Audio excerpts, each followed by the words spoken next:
আসসালামু আলাইকুম গাইজ, আপনারা সবাই কেমন আছেন? আই হোপ আপনারা ভালো আছেন। This is Ahnaf story. আজকে এসে পড়েছি তাঁত শিল্প মেলায়।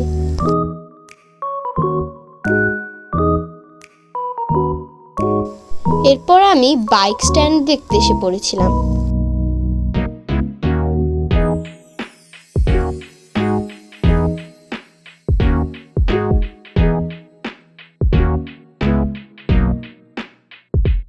আমি ওখানে অনেক এনজয় করছিলাম।